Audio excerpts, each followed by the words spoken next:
네, 모든 사람은 다 좋고 아름다운 교회에 다니고 싶어 합니다. 좋은 교회를 찾는 사람은 많습니다. 그러나 정작 자신이 좋은 교회가 되고자 하는 사람은 많지 않습니다. 좋은 교회의 출발은 자신으로부터 시작합니다. 우리가 머리이신 예수 그리스도께 잘 연결된 그런 사람이 많은 교회가 좋은 교회인 줄로 믿습니다. 좋은 교회는 내가 만들어 나가야 합니다. 영어에 이런 말이 있습니다. Some people make things happen. Others watch things happen. While still others are left wondering what happened. 일을 만들어 나가는 사람이 있고 그 일을 그저 지켜보는 사람이 있는데 도대체 무슨 일이 있었는지 여전히 잘 모르는 사람도 있다. 그런 말이죠. 좋은 교회, 아름다운 교회는 우리 한 사람 한 사람이 만들어 나가야 합니다. 그저 지켜보거나 아무 관심을 두지 않으면 아무 일도 일어나지 않습니다. 그리스도의 몸인 우리들 자신이 좋은 교회가 되려면 우리가 어떻게 신앙생활을 해 나가야 할까요? 좋은 교회를 만들기 원하는 그리스도인들에게는 어떤 신앙의 모습이 거기에 담겨 있을까요? 성경에서 손에 꼽히는 좋고 아름다운 교회라고 할 수 있는 사도행전의 안디옥 교회, 이 안디옥 교회를 찾아보면서 아름다운 교회의 모델을 찾고 우리가 본으로 삼을 수 있는 그런 시간이 되기를 바랍니다. 설교 요약을 잘 보시면서 함께 해주시면 감사하겠습니다. 첫 번째로 좋은 교회는 주님의 손이 함께하는 교회라는 것이죠. 안디옥 교회는 주님의 손이 함께했습니다. 안디옥 교회의 역사적인 시작을 우리가 방금 읽은 11장 후반부에서 발견하게 되는데요. 이 안디옥 교회의 출발은 어떻게 시작되게 되었습니까? 19절 앞의 내용을 보시기 바랍니다. 그때에 스데반의 일로 일어난 환난으로 말미암아 흩어진 자들이, 이렇게 말합니다. 자, 이 환난은 스데반 집사님의 죽음 이후에 일어난 환난을 말합니다. 7장 후반부에 보시면 스데반이 돌에 맞아 죽게 되죠. 그리고 나서 8장 1절을 보니까요, 이런 일이 일어납니다. 사울은 그가 죽임당함을 마땅히 여기더라. 그날에 예루살렘에 있는 교회에 큰 박해가 있어 사도 외에는 다 유대와 사마리아 모든 땅으로 흩어지니라, 이렇게 말합니다.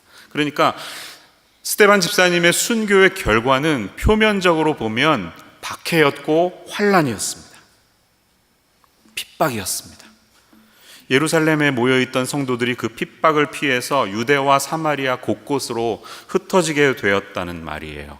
강제 이민 당한 거예요. 디아스포라, 흩어진 사람들이 됐습니다.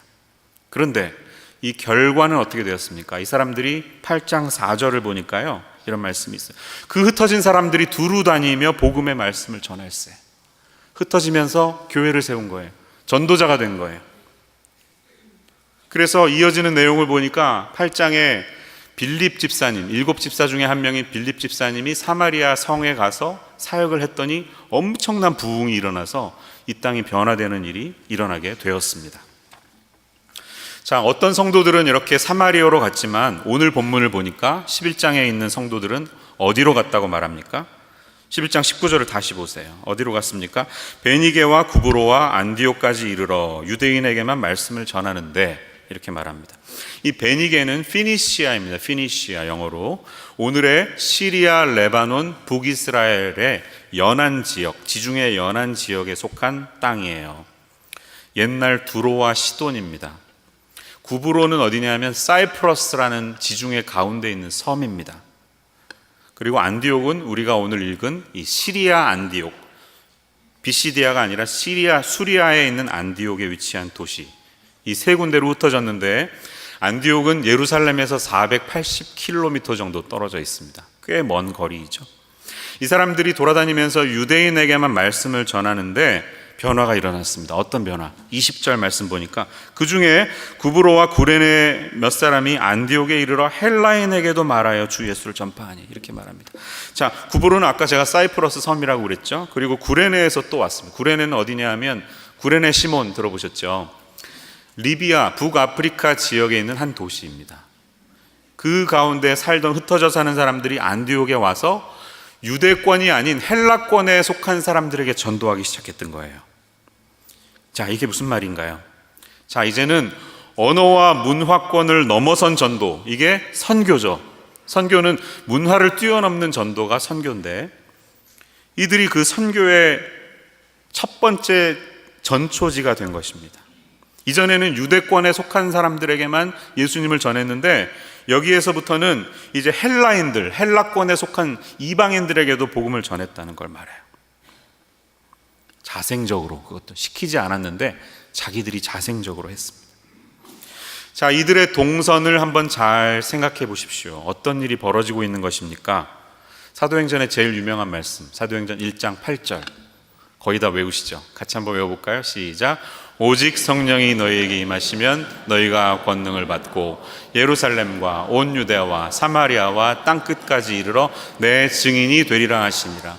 You will be my witnesses. 너희들이 내 증인이 될 것이다 라고 하는 예수님의 예언이 지금 이루어지고 있는 겁니다.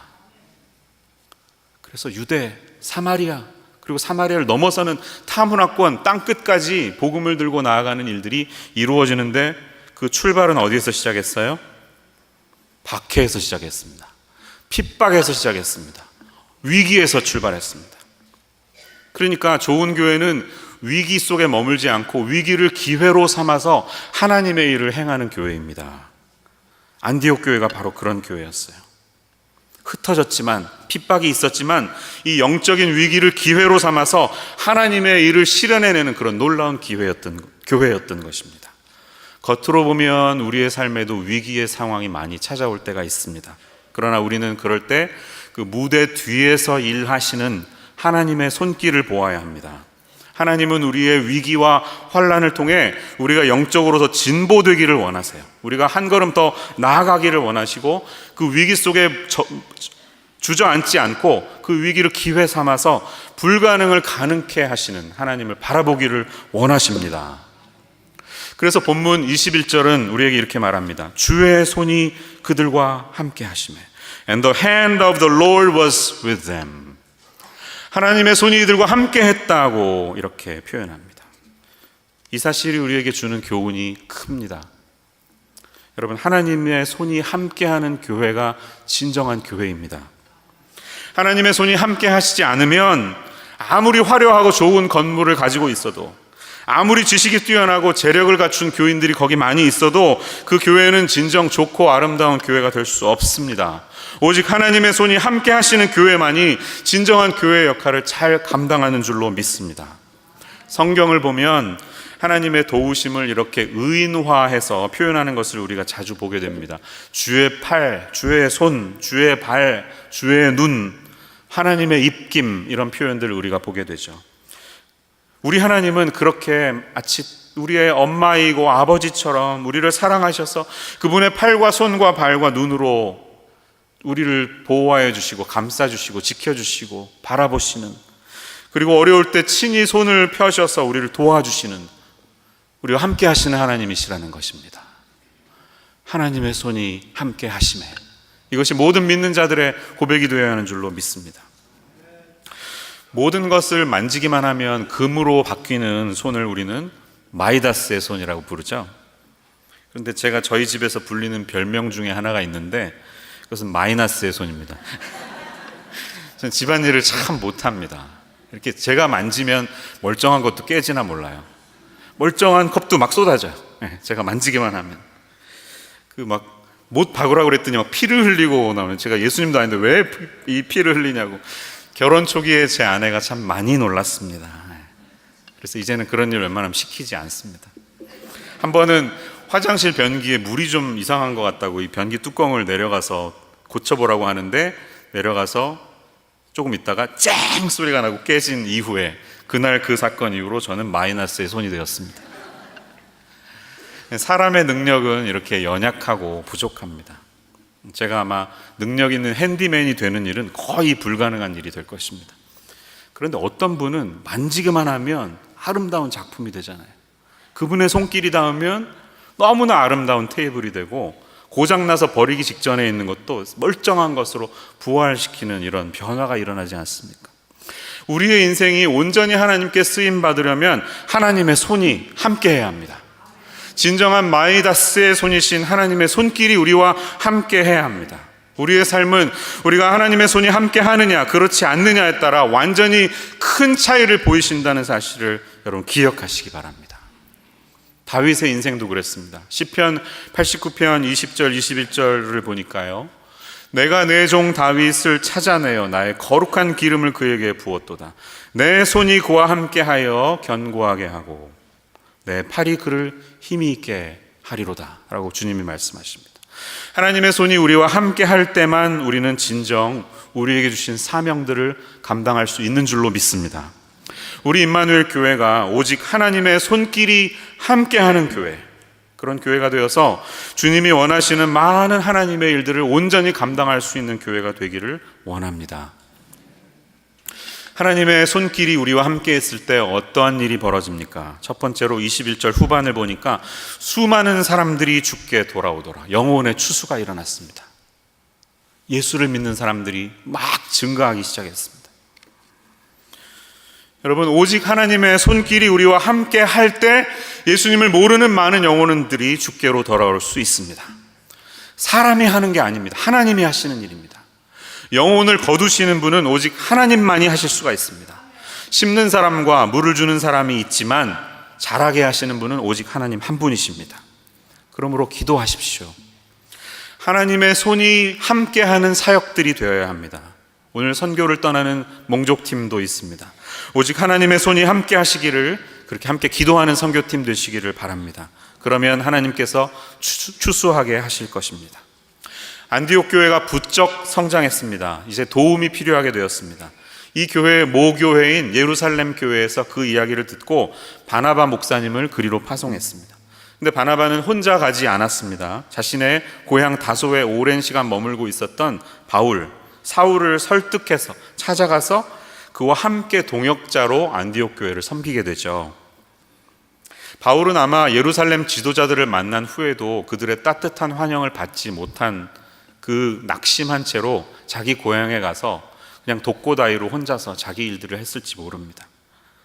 어쩌면 깊은 성찰 속에 긴 시간을 보내고 있었을지 모릅니다. 그런데 그런 사람을 찾아내어서 그를 세우고 키워준 사람은 바나바였다는 것이죠. 아름다운 동역이 일어났습니다. 바나바는 자신의 별명이, 원래 이름이 있잖아요. 요셉인데 사람들은 요셉이라고 안 부르고 바나바라고 불렀습니다. 왜? Son of encouragement. 격려를 잘해. 위로를 잘해. 그가 한마디 한마디 사람들이 힘을 얻으니까 그 은사를 너무나 잘 사용하다 보니까 그 아름답게 주변에 있는 많은 사람들을 찾아내서 세우고 함께 사역하는데 능한 멋진 사역자였습니다. 자기 혼자 이름을 날리는 명성을 추구할 수도 있었지만 안디옥 교회의 최고의 지도자가 되어서 자기 혼자 이름을 막 날릴 수 있었지만 그렇게 하지 않았다는 거죠. 지금 이 상황에 꼭 필요한 적합한 사람이 누구일까를 찾아서 함께 동역했습니다. 하나님의 손이 늘 바나바와 함께 하였기 때문입니다. 이 두 사람은 최고의 동역자가 되죠. 그래서 안디옥 교회는 날개를 달고 막 부흥하기 시작합니다. 1년 동안 꾸준히 말씀을 가르치는 제자 훈련을 통해서 예수님을 따르는 사람들이 최초로 자신들의 정체성을 띠게 된 그리스도인이라는 그런 놀라운 이름을 얻게 되는 모든 역사들이 일어납니다. 하나님의 손이 이들과 함께하고 있었기 때문입니다.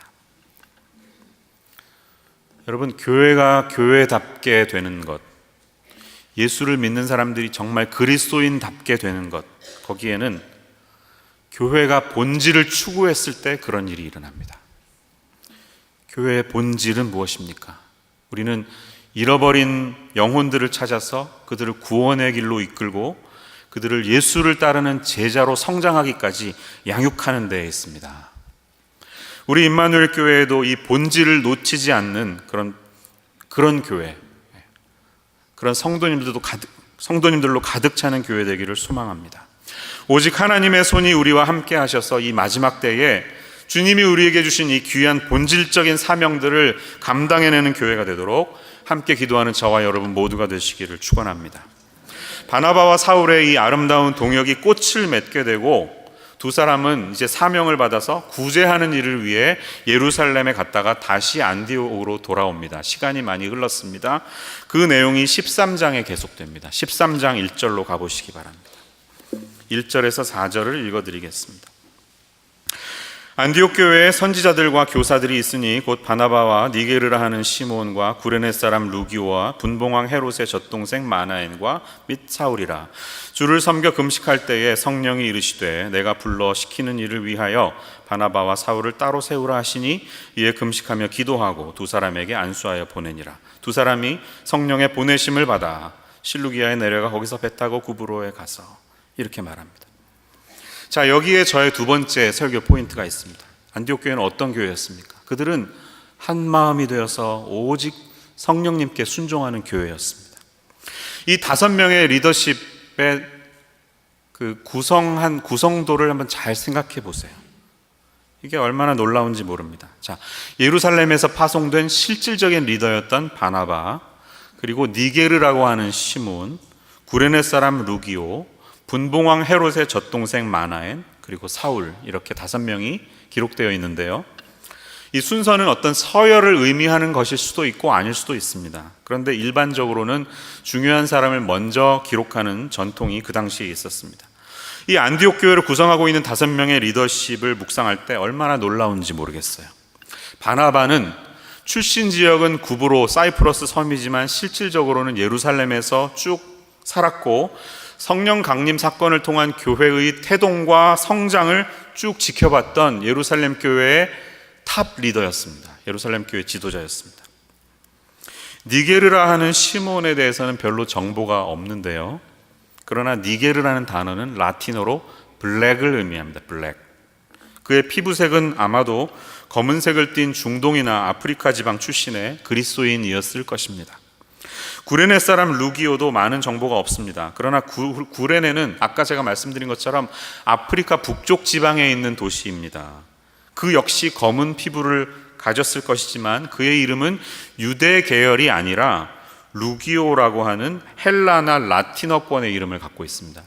루기오스, 루시어스, 루기오 이렇게 발음되는 다른 문화권에 살았던 사람입니다.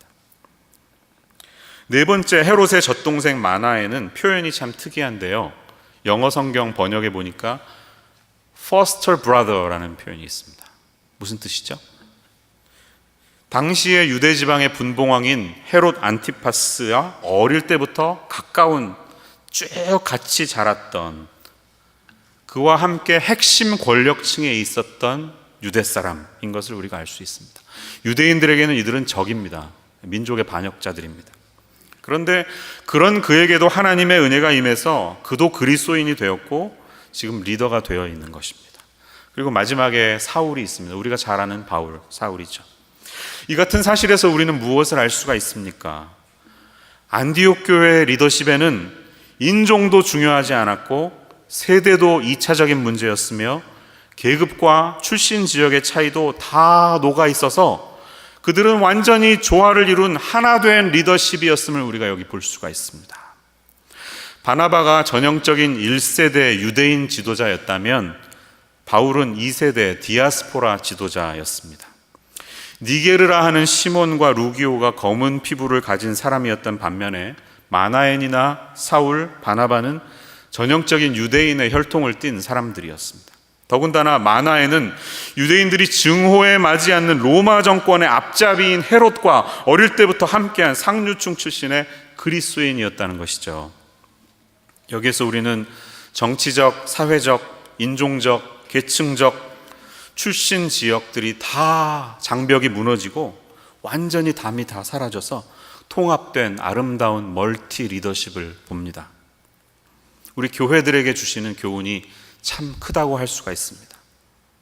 여러분, 우리가 언제쯤이면 우리의 정치적인 성향에 따라서, 출신 지역에 따라서, 세대의 차이에 따라서, 돈의 있고 없음에 따라서 젊은이와 늙은이, 진보와 보수, 우파와 좌파, 민주당과 공화당, 이런 모든 대립과 편가르기의 방식에서 벗어나는 아름다운 교회를 이룰 수가 있을까요? 지금은 당장 어렵지만 우리는 그때를 꿈꾸어야 하는 줄로 믿습니다. 우리는 진정 성경적인 가치관 속에서 우리가 서로를 포용하며 영적으로 하나된 모습으로 새로워질 교회의 미래를 꿈꾸어야 하는 줄로 믿습니다. 꿈꾸어도 좋을까요? 네, 꿈꾸는 데는 세금을 내지 않습니다. 꿈꾸셔도 됩니다. 안디옥 교회가 이렇게 참으로 아름다운 하나됨을 이루어서 하나님을 기쁘시게 했던 것처럼 이 땅의 모든 교회들 가운데, 특별히 우리 임마누엘 공동체 가운데 그런 하나됨이 넘쳐나는 귀한 역사가 있으시기를 주님의 이름으로 축원합니다. 이 13장을 통해 분명히 볼 수 있는 점은 안디옥 교회가 성령님의 인도하심을 철저하게 따르는 성령 충만한 교회였다는 것입니다. 2절과 3절, 4절에 보니까 성령이 이르시되 내가 불러시키는 일을 위하여 바나바와 사울을 따로 세우라. 그래서 그들이 금식하고 기도하면서 두 사람을 세웁니다. 또 두 사람은 성령의 보내심을 받아 실루기아로 갑니다. 자, 5명의 리더십 가운데 2명을 따로 세워서 선교사로 파송했던 것이죠. 이들이 그걸 순종했던 것이죠. 근데 생각해 보세요. 이게 쉬운 일일까요? 어려운 일일까요? 쉽지 않았을 것 같아요. 왜냐하면 바나바는 제일 고참 중에 고참, 인정받는 지도자, 넘버1 지도자였습니다. 사울은 신참입니다. 이제 막 이 기독교 서클에 들어와서 미처 다 인정받지 못하는 사람이었습니다. 그러나 이 둘 다는 놀라운 성경 교사였고 말씀을 잘 증거하는 사람들이었고 잘 가르치는 사람들이었습니다.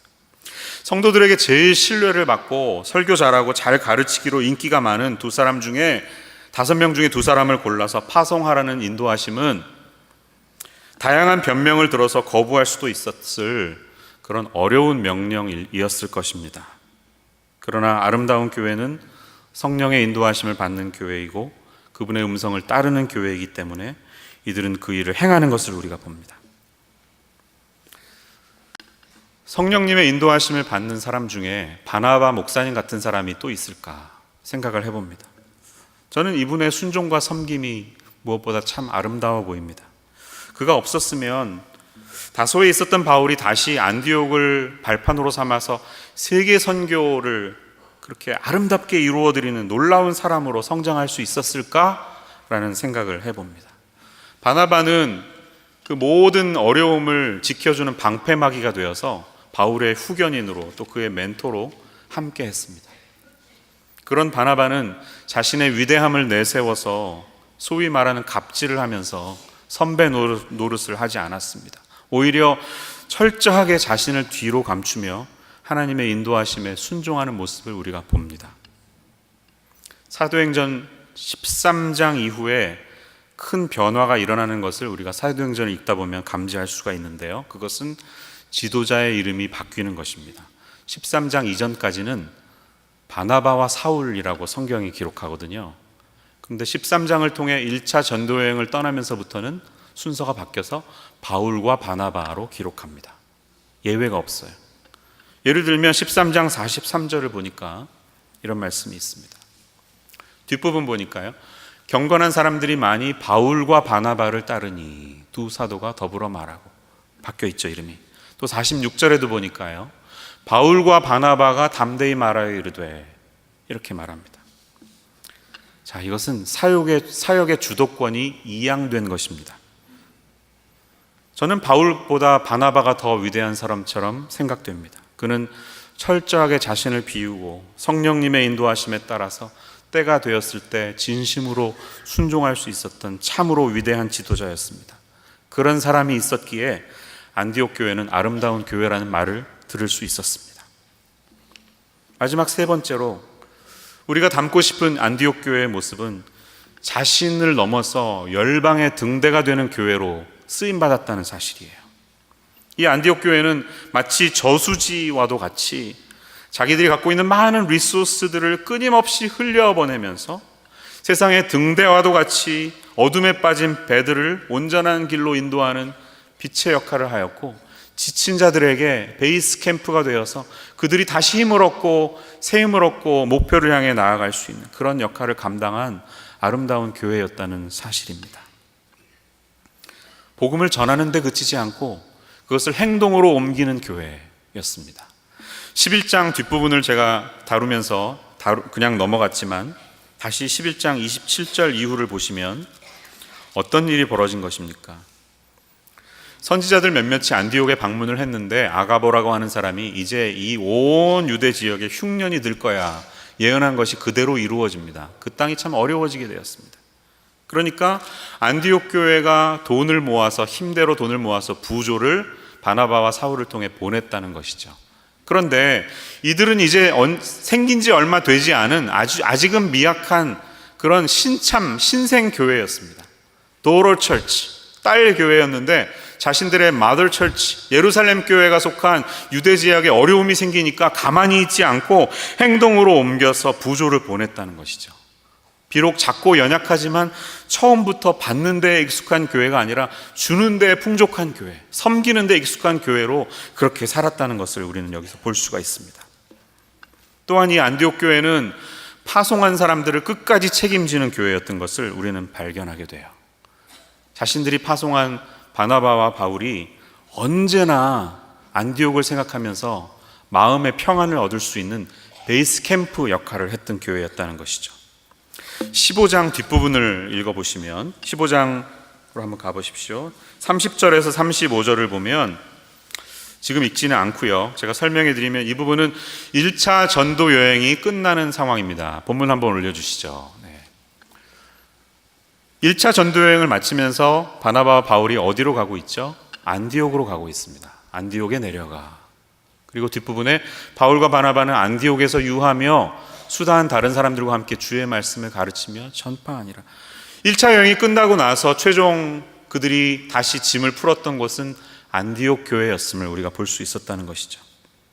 또 18장을 가보시기 바랍니다. 성경 올려주시죠. 18절에서 23절을 보니까요, 여기도 마찬가지인데 이 부분은 2차 전도 여행이 끝나는 상황이에요. 2차 때는 바나바가 가지 않았죠. 헤어졌죠. 바울과 실라가 사역했는데 2차 전도여행을 끝나면서도 역시 바울은 어디로 갔어요? 안디옥, 수리아 안디옥에 갔습니다. 뒷부분 보니까 교회의 안부를 물은 후에 안디옥으로 내려가서 얼마 있다가 떠나 갈라디아와 부르기아 땅을 다니며 이렇게 말합니다. 자, 진정한 친정 같은 교회. 친정 생각하면 뭐가 떠오르세요? 엄마가 해주신 맛있는 숭늉과 조기와 된장찌개, 그리고 양말 다 벗고 깨끗이 발 씻고 선풍기 바람 쬐면서 푹 쉴 수 있는 그런 곳이 친정이잖아요. 바나바와 바울에게 안디옥 교회는 그런 곳이었다는 것입니다.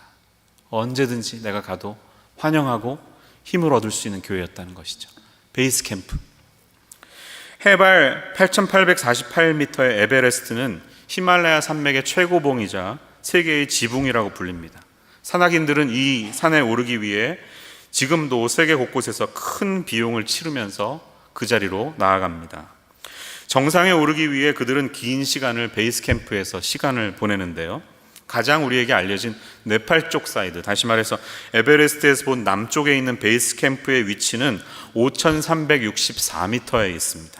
근데 이곳은 단순히 그냥 하루를 쉬었다가 올라가는 곳이 아니라 그 위치에서부터 이들은 등반을 하고 다시 베이스 캠프로 내려오고 다음날 조금 더 높이 올라갔다가 또 내려오고 하는 일들을 반복합니다.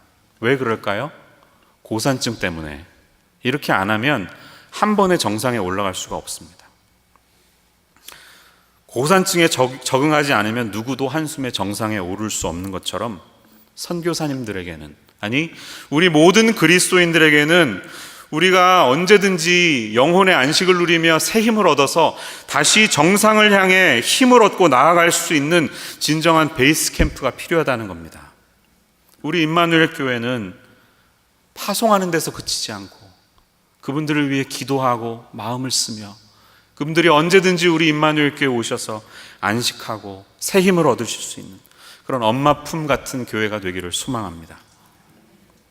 안디옥 교회를 자꾸만 묵상해 보니까요, 우리 임마누엘 교회가 처한 상황과 얼마나 비슷한지 몰라요. 왜냐하면 안디옥이라는 도시는 당시 로마 제국 3대 도시였습니다. 로마, 알렉산드리아, 안디옥. 세 번째로 큰 도시였고 인구는 당시에 50만 명이 넘었습니다. 굉장히 큰 대도시였고 여러 인종이 거기 함께 살았습니다. 코스모폴리탄 시티였어요. 베이 에어리아에는 11개의 카운티가 있고 거기에는 256개의 시리와 타운이 있습니다. 그리고 800만이 넘는 사람들이 함께 살고 있습니다. 이 베이 에어리아에는 112개의 언어를 말하는 사람들이 살고 있고요. 캘리포니아 주의 40%의 사람들은 영어를 자신의 모국어로 쓰지 않는 사람들입니다. 코스모폴리탄 시티라는 거죠. 열방이 우리 옆에, 우리 옆집에 있습니다. 부탄 사람들, 아프가니스탄 사람들이 여기에 있어요. 자, 우리는 어떻게 해야 될까요? 이 열방을 섬기는 안디옥 교회와도 같이 우리는 주님 앞에 쓰임받아야 하는 줄로 믿습니다. 하나님이 원하시면 인종의 벽도 넘어가는 겁니다. 언어의 장벽 넘어가는 겁니다. 그냥 우리가 받침대가 되면 돼요. 우리를 밟고 지나가시라고 그렇게 쓰임받으면 됩니다. 아름다운 교회는 우리 교회와 남의 교회에 구분을 두지 않습니다. 주님이 마음을 주시면 우리는 그렇게 기꺼이 섬길 수 있어야 합니다. 오늘날 교회에 만연해 있는 개교회주의, 내 교회의 일이 아니면 아무런 관심도 마음도 두지 않는 이런 병든 모습을 우리는 고쳐야만 합니다. 임마누엘 교회는 하나님의 축복으로 지난 많은 세월 어려움을 이겨내고 단합된 모습으로 귀한 성장을 이루어냈습니다. 그러나 우리가 가진 재정과 숫자는 자랑의 대상이 아니라 우리는 섬겨야 할 저수지와도 같은 존재임을 잊지 않았으면 좋겠습니다. 저수지에 있는 물은 때가 되면 반드시 흘려내보내야 합니다. 고인물은 썩게 되어 있습니다. 사해 바다는 받기만 할 줄 알았지 주는 것을 몰랐기 때문에 죽은 바다, 썩은 바다가 되어버렸습니다. 갈릴리 바다, 갈릴리 호수는 유입되는 물도 많지만 계속 그 물을 아래쪽으로 흘려서 유통시켜서 많은 사람을 살렸기 때문에 더욱더 싱싱한 바다가 되었습니다. 우리 교회도 저수지처럼 하나님이 주신 많은 축복들을 흘려보내는 교회, 지친 선교사님들에게 새 힘을 주는 베이스 캠프와도 같은 교회, 또 죽어가는 영혼들에게 이리로 오셔야 한다고, 그쪽으로 가면 파산돼서 죽는다고 진리의 빛을 비출 수 있는 그런 등대 같은 교회가 되기를 바랍니다. 세상은 정말 진짜 교회다운 교회를 보고 싶어 합니다. 그들이 존경하고 바라볼 수 있는 교회를 이들도 찾고 있습니다. 왜냐하면 자기들이 알거든요. 세상이 얼마나 어두운지, 너무나 어두워서 도저히 갈 곳이 보이지 않는지 그들은 너무나 잘 알고 있기 때문에 어두운 바닷속에서 등대처럼 이리로 오라고 빛을 비추어 줄 그런 교회를 다 찾고 있다는 것입니다. 찬송가 510장의 가사는 이렇게 말씀합니다. 하나님의 진리 등대 길이 길이 빛나니 우리들도 등대되어 주의 사랑 비추세. 우리 작은 불을 켜서 험한 바다 비추세. 물에 빠져 헤매느니 건져내어 살리세. 죄의 밤은 깊어가고 성난 물결 설렌다. 어디 불빛 없는 가고 찾는 물이 많구나. 너의 등불 도두어라. 거친 바다 비춰라. 빛을 찾아 헤매느니 생명선에 건져라. 우리 작은 불을 켜서 험한 바다 비추세. 물에 빠져 헤매느니 건져내어 살리세. 사랑하는 여러분, 우리 교회가 저수지와도 같이 하나님의 필요가 있는 곳에 어디든지 흘려보내고 베이스 캠프와도 같이 어떤 영혼도 이 자리에 와서 온전한 회복과 쉼을 얻고 다시 정상을 향해 나아갈 수 있는 곳이 되고, 등대와도 같이 어두움에 빠진 영혼들에게 진리의 빛을 비추는 교회가 되기를 바라며 사랑하는 성도님들 모두를 축복합니다. 기도하겠습니다. 하나님의 은혜에 감사합니다. 연약한 저희들을 교회로 세우셔서 이 땅 베이 지역에 하나님의 기쁨 되는 교회로 저희들 쓰임받기를 원합니다. 우리 교회만 생각하지 않도록 도와주시고 열방을 바라보며 많은 이들에게 저수지처럼 베이스 캠프처럼 등대처럼 쓰임받는 교회 되게 하여 주옵소서. 오직 주의 손이 우리와 함께 하실 때만 그 일을 이루는 줄로 믿습니다. 우리 안에 있는 모든 장벽들을 다 허물고 한 마음을 이루어서 주님 주신 명령을 온전히 순종하며 이루어내는 복된 교회가 되게 하여 주옵소서. 예수님의 이름으로 기도합니다.